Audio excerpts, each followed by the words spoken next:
Assalamualaikum warahmatullahi wabarakatuh. Kembali dengan saya Vinda Maya Cahyani dari kelas A 2022 Ilmu Keperawatan Fakultas Keperawatan Universitas Riau. Pada video kali ini kita akan mempelajari bagaimana cara memandikan pasien di atas tempat tidur. Definisi dari kegiatan kita kali ini adalah untuk memberikan bantuan perawatan diri kepada pasien, khususnya dalam hal memandikan pada kondisi-kondisi pasien di atas tempat tidur. Adapun tujuan dari kegiatan kita kali ini adalah yang pertama, membersihkan tubuh pasien dari keringat, dari sel-sel mati, dari bakteri maupun bau-bau yang tak sedap. Yang kedua adalah tujuannya untuk meningkatkan sirkulasi. Pada kegiatan kali ini kita akan memandikan pasien menggunakan air hangat. Yang ketiga yaitu menjaga tolus otot si pasien. Yang keempat adalah mencegah adanya iritasi atau infeksi yang ada pada tubuh pasien. Juga kegiatan kita kali ini bertujuan untuk meningkatkan harga diri pasien. Karena setelah kegiatan ini, kita sebagai perawat itu berharap bahwa pasien akan merasa dirinya itu bersih, merasa dirinya itu nyaman, sehingga pasien ini mempunyai kepercayaan dirinya meningkat ketika akan berinteraksi dengan orang yang lain. Gimana cara melakukan kegiatan ini? Yuk kita praktekkan. Di dalam kegiatan kita kali ini itu dibagi menjadi beberapa tahap. Yang pertama adalah tahap prainteraksi. Di tahap ini seorang perawat harus mengecek catatan keperawatan si pasien sebelum melakukan tindakan, di mana kegiatan ini itu untuk mengetahui kondisi pasien itu seperti apa dan bagaimana, dan juga kita harus mengkaji kebutuhan apa saja yang dibutuhkan oleh pasien, hal-hal apa saja yang tidak boleh dilakukan kepada pasien, atau larangan apa saja yang dimiliki oleh pasien. Juga di dalam tahap ini seorang perawat harus mempersiapkan dirinya sendiri untuk melakukan kegiatan ini, apakah dirinya mampu, apakah dirinya bisa dalam melakukan hal ini, dan dapat mempertanggungjawabkan jika ada kesalahan yang ia lakukan dalam kegiatan ini. Juga di dalam tahap ini, seorang perawat harus mempersiapkan alat dan bahan yang digunakan untuk kegiatan memandikan pasien nanti. Adapun alat dan bahan pada kegiatan kita kali ini, yaitu ada 3 buah handuk, ya, 1 buah selimut untuk selimut ganti pasien nanti, ada beberapa waslap, kita juga memerlukan sabun, sisir, bedak, kita juga menyediakan 2 buah baskom yang gunanya untuk kita isi air hangat nanti. Kita juga menyediakan 1 buah ember gunanya untuk meletakkan linen yang kotor atau baju pasien yang kotor. Kita juga menyediakan pispot, ya, untuk pasien apabila hendak melakukan buang air besar atau buang air kecil. Sebelum melakukan tahap orientasi dan tahap kerja, kita wajib mencuci tangan sebelum melakukan tindakan dan menggunakan handskon atau sarung tangan yang bersih untuk tetap menjaga kebersihan.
Baik, setelah perawat melakukan cuci tangan dan menggunakan handskon yang bersih, kita masuk ke dalam tahap orientasi. Di mana tahap orientasi ini, seorang perawat harus memperkenalkan dirinya, menyebut nama pasien, dan menyebutkan kegiatan apa yang akan dilakukan dan tujuannya. Assalamualaikum, selamat pagi. Perkenalkan, Dik, nama kakak perawat Vinda yang bertugas di ruangan adik dari jam 8 sampai jam 12 siang nanti. Kalau boleh tahu, adik siapa namanya? Oh, Dek Putri. Dek Putri sudah mandi atau belum? Belum. Jadi kakak datang ke sini untuk memandikan adik gitu. Kenapa sih kakak yang bantuin adik mandi? Nah, kemarin beberapa hari yang lalu kakek Dek Putri kan baru dioperasi. Nah, karena itu Dek Putri belum bisa ke kamar mandi. Jadi kakak datang ke sini untuk membantu Dek Putri mandi di atas tempat tidur aja gitu. Jadi nggak perlu ke kamar mandi gitu. Nah, tujuannya kegiatan ini itu berlangsung 10 sampai 15 menit gitu. Tujuannya supaya badan Dek Putri bersih, wangi, segar, bebas dari kuman. Oke? Oke. Kalau boleh tahu, Mama Dek Putri kemana? Oh, pergi beli sarapan ya? Baik. Dek Putri mau kan? Baik, mau, pinter gitu. Menunggu mamanya dulu atau enggak? Langsung aja? Oke, bagus, mantap. Nah, nanti kakak meminta Dek Putri untuk bantu kakak ya dalam kegiatan ini. Paling kakak nanti minta Dek Putri miring ke kanan, miring ke kiri, atau bergeser, atau yang lainnya. Bisa? Bagus, mantap. Ada yang Dek Putri tanyain tentang kegiatan kita nanti? Baik, nggak ada. Oh iya, Dek Putri mau pipis dulu atau enggak? Enggak, langsung aja? Oke, mantap. Let's go. Baik, kita masuk ke tahap kerja. Sebelum melakukan tindakan, seorang perawat wajib untuk menjaga privasi pasien. Dek Putri, kakak izin untuk menutup tirainya ya. Baik. Nah, langkah yang pertama yang kita lakukan adalah membersihkan area wajah si pasien. Pertama, kita letak handuk kecil di bawah dagu pasien. Kemudian, kita menggunakan waslap. Kita gunakan ujung dari waslap ini untuk membersihkan area mata pasien. Dengan menggunakan air tanpa menggunakan sabun, kita bersihkan area mata dari kaktus dalam ke kaktus luar.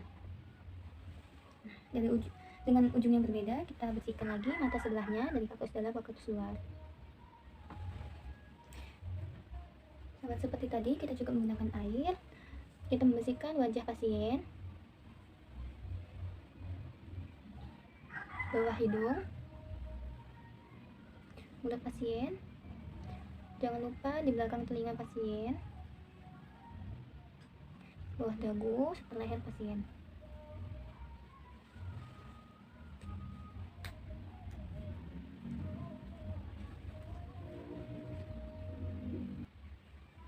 Setelah itu, kita bersihkan wajah pasien menggunakan handuk kecil ini.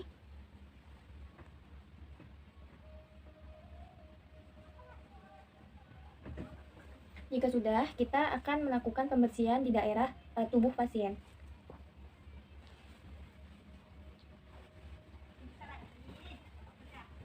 Kita siapkan sabun mandi.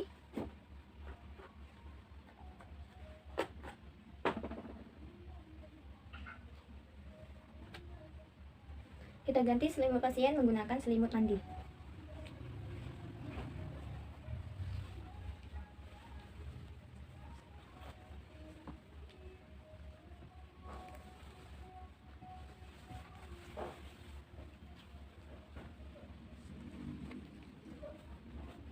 Kita letak selimut pasien tadi ke dalam ember. Setelah kita mengganti selimut pasien menggunakan selimut mandi, barulah kita bisa melakukan pembersihan di daerah ekstremitas pasien. Prinsipnya dalam pembersihan ekstremitas ini adalah kita melakukan pembersihan yang paling utama itu di bagian terluar pasien atau bagian kiri.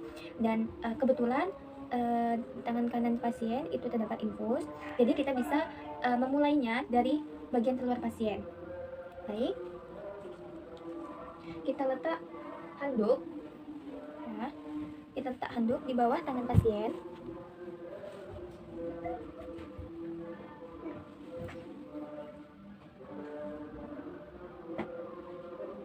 Kemudian dengan menggunakan sabun dan air, kita bersihkan dari distal ke proksimal dengan perlahan dan lembut. Kita juga membersihkan bagian tangan, jari-jari pasien, telapak tangan pasien, apakah terdapat banyak kotoran atau bakteri. Kita juga membersihkan di bagian aksila atau ketiak pasien. Disinilah tempat terjadinya penumpukan keringat-keringat dan bakteri-bakteri. Setelah itu, kita keringkan tangan pasien menggunakan handuk yang kita letak di bawah lengan pasien tadi, sambil memberikan pijatan-pijatan halus agar sirkulasi pasien lancar. Jika sudah, kita akan melakukan di bagian sebelahnya. Baik, setelah kita melakukan pembersihan pada daerah tangan pasien, selanjutnya kita akan melakukan pembersihan di ekstremitas bagian tubuh atas pasien. Caranya itu pertama,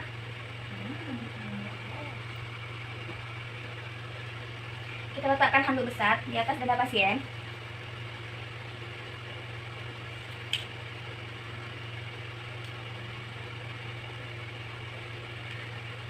Kemudian kita melakukan pembersihan menggunakan wastafel dan air bersih,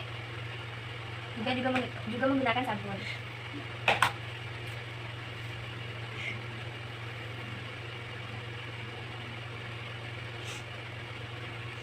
Setelah kita membersihkannya menggunakan sabun, selanjutnya kita bilas menggunakan air bersih.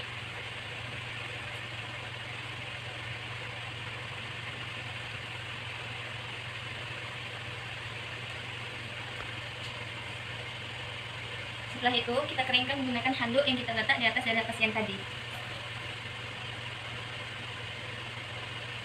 Selanjutnya, kita akan melakukan pembersihan di bagian perut dan umbilical pasien.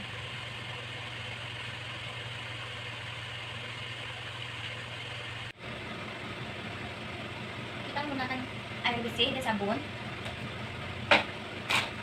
Kita bersihkan di daerah perut dan umbilical pasien.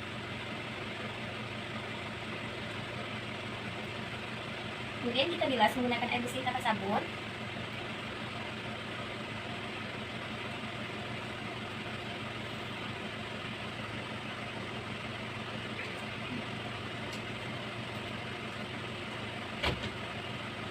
Lalu kita keringkan menggunakan handuk yang sama.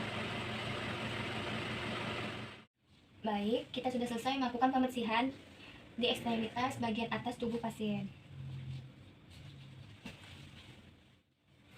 Kegiatan selanjutnya adalah kita akan melakukan pembersihan di ekstremitas bagian bawah pasien, yaitu kaki. Putri, kakak izin untuk membuka selimutnya ya. Kemudian kita memasang handuk di bawah kaki pasien.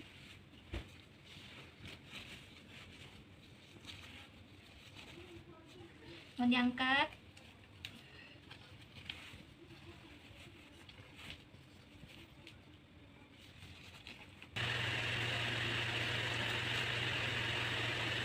Kemudian, dengan menggunakan air bersih tanpa sabun,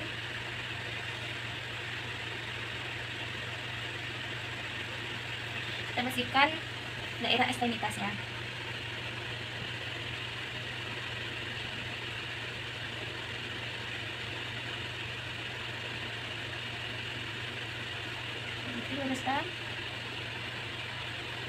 Kemudian kita bersihkan menggunakan sabun. Kita lakukan pembersihan dari distal ke proksimal.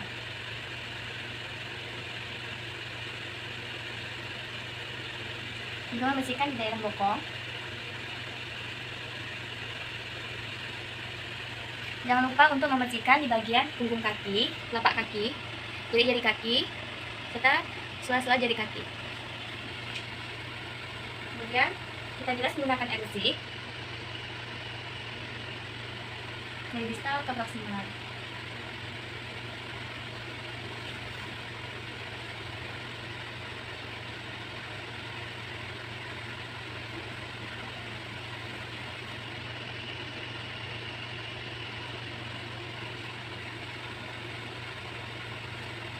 Selanjutnya kita mengeringkan kaki menggunakan handuk yang telah kita letakkan di bawah kaki pasien tadi, sambil memberikan pijatan-pijatan halus.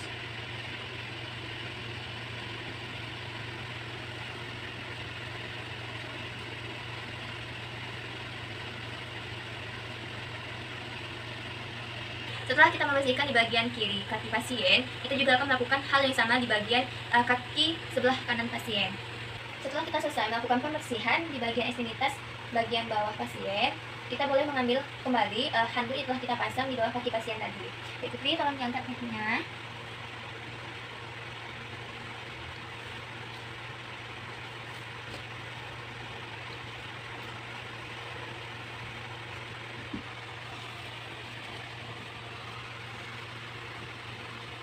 Selanjutnya kita akan melakukan pembersihan di bagian punggung pasien. Dek Putri, kakak minta Dek Putri menghadap ke kakak. Nanti tangannya bisa berpegangan di pundak kakak. Baik, 1, 2, 3, miring. Baik, sudah. Tangan Dek Putri boleh memegang di pinggiran bed, karena kakak akan mengambil handuk dan meletakkannya di bawah punggung Dek Putri.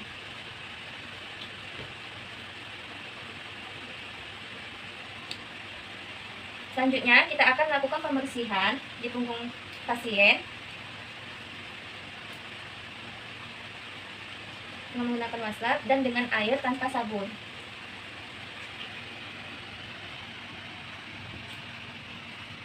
Jangan lupa untuk membersihkan di bagian tengkuk pasien. Di sini juga perawat harus mengkaji punggung pasien apakah terdapat luka tekan dan dekubitus yang ada di punggung pasien. Setelah itu kita bersihkan menggunakan sabun.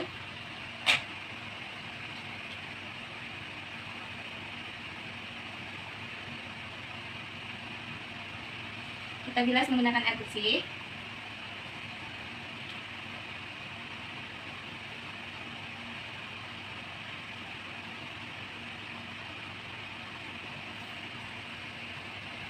Selanjutnya kita keringkan menggunakan handuk yang kita letak tadi.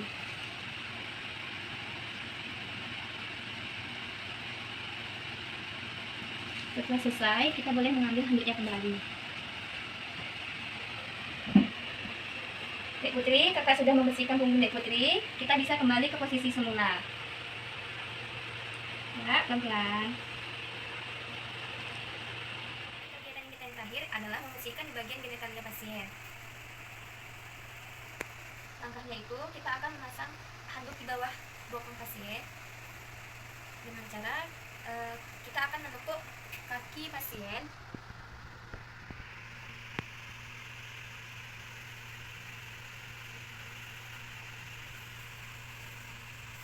lagi.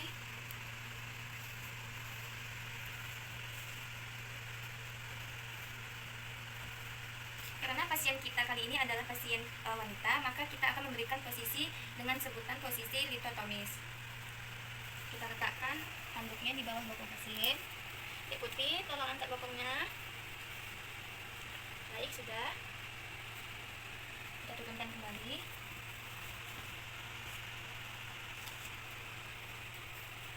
Dalam pembersihan di bagian genitalia ini, kita tanyakan kepada pasien apakah pasien mau melakukannya sendiri atau dengan bantuan dari perawat. Dek Putri, sekarang kita melakukan pembersihan di genitalia. Apakah Dek Putri mau mengerjakannya sendiri atau dibantu dengan kakak?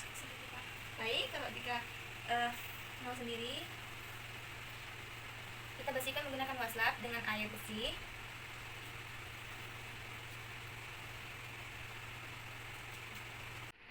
Sudah.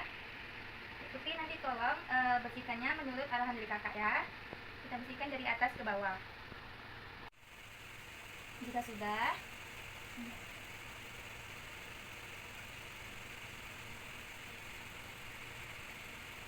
kita akan mengeringkan bagian genitalia dari pasien. Kita minta pasien untuk mengeringkannya sendiri menggunakan handuk yang telah kita letak di bawah bokong. Dek Putri, silakan keringkan menggunakan handuk yang berada di bawah bokong Dek Putri. Baik, sudah. Jika sudah selesai, kita boleh mengambil handuknya kembali. Baik, kegiatan pembersihan kepada pasien setelah kita lakukan, kita boleh melepaskan handscoon. Kita mencuci tangan kembali.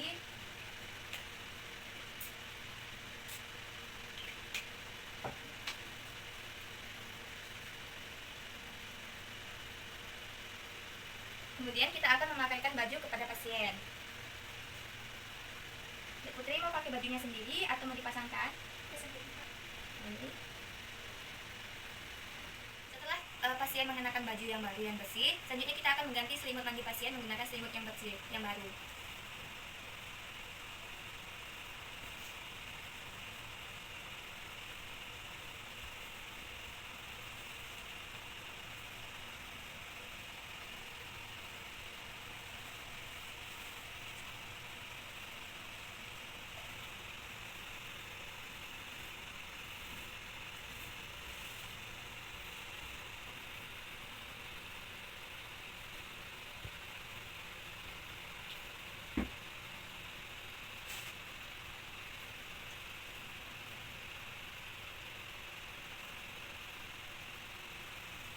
Baik, pada tahap kerja ini kita sudah selesai melakukan kegiatannya. Selanjutnya kita masuk ke dalam tahap evaluasi. Di sini kita tanyakan kepada pasien bagaimana perasaan setelah kita mandikan pasien. Dek Putri, tindakan kita sudah selesai. Bagaimana perasaan Dek Putri? Lebih segar. Baik, Dek Putri sudah bersih, sudah wangi. Nah, terus apakah Dek Putri mau pakai bedak atau sisir aja? Baik.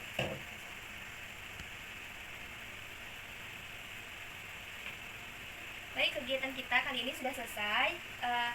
Alhamdulillah jika Dek Putri merasa segar. Setelah kegiatan ini, nanti kakak jam 12 akan kembali untuk memberi obat kepada Dek Putri. Karena tindakan kita sudah selesai, kakak mohon pamit. Nanti jika Dek Putri ada keperluan atau kebutuhan lainnya, Dek Putri boleh meminta orang tua atau keluarga lainnya untuk menemukan kakak di nurse station atau memecek bed yang berada di sebelah Dek Putri atau di atas meja. Baik, kakak mohon pamit ya Dek Putri. Sekian, terima kasih atas bantuannya karena sudah membantu kakak dalam melaksanakan kegiatan ini. Kakak mohon pamit. Assalamualaikum.